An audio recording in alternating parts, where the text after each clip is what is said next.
அட கடவுளே, என்ன இன்னைக்கு இவ்வளோ நேரம் ஆச்சு? ரொம்ப நேரம் ஆயிடுச்சே. கடை மூடுறதுக்கு இவ்வளோ நேரம் ஆயிடுச்சு. என்ன பண்றது?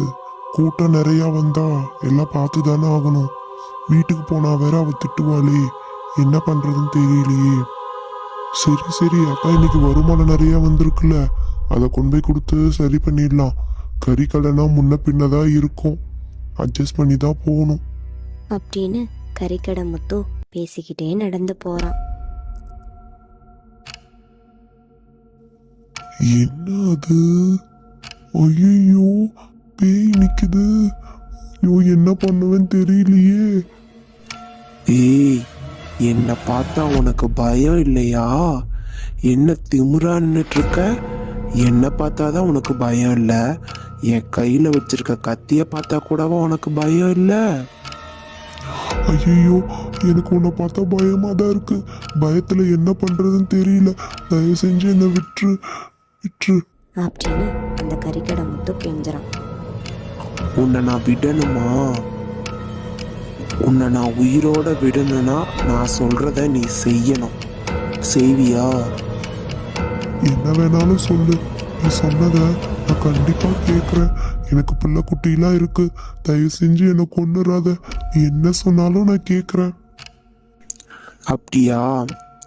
அப்ப தினமும் இதே நேரத்துக்கு எனக்கு 10 கிலோ மாமிசம் வேணும். நீ என்ன பண்ணுவியோ ஏது பண்ணுவியோ எனக்கு தெரியாது. இதே நேரத்துக்கு இதே இடத்துல நீ கொண்டு வந்து தரணும். தர முடியுமா முடியாதா? என்ன இப்படி சொல்ற? நானே தினம் கூலிக்கு போயிட்டு இருக்கேன். வீட்டு செலவு வேற இருக்கு. நான் எங்க போறது 10 கிலோ கறிக்கு? உனக்கு 10 கிலோ கறி முக்கியமா, உன் உயிர் முக்கியமா? நீயே முடிவு பண்ணிக்கோ.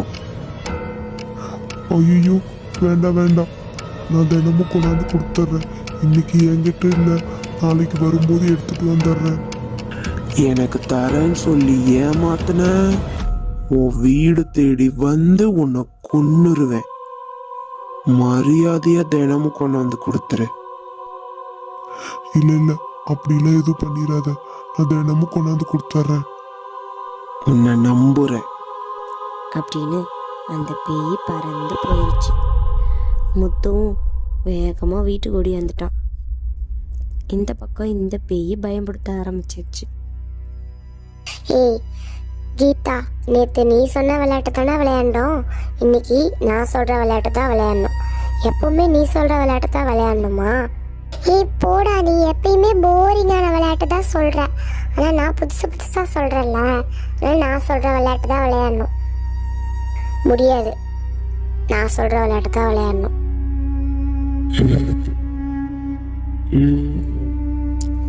என்ன, நீ சொல்கிற விளையாட்டு விளையாடாதனால என்னை நீ பயன்படுத்த பார்க்குறியா? ஊன்னு சொன்னால் நல்லா பயந்துருவனா? டேய், உன் பின்னாடி கொஞ்சம் திருப்பி பாருடா. பின்னாடியா? அப்படி என்ன இருக்குது? ஐயோ பேய், இந்த இடத்த விட்டு ஓடிடுடி அப்படின்னு அந்த பையன் அந்த இடத்த விட்டு ஓடிடுறான். அந்த பொண்ணுக்கு என்ன பண்ணுறதுன்னே தெரியாமல் அந்த இடத்துலயே மயக்கம் போட்டு விழுந்துருது. அந்த பேயோ அந்த பொண்ணை தூக்கிட்டு அப்படியே அந்த பேயோட இடத்துக்கு தூக்கிட்டு போகுது.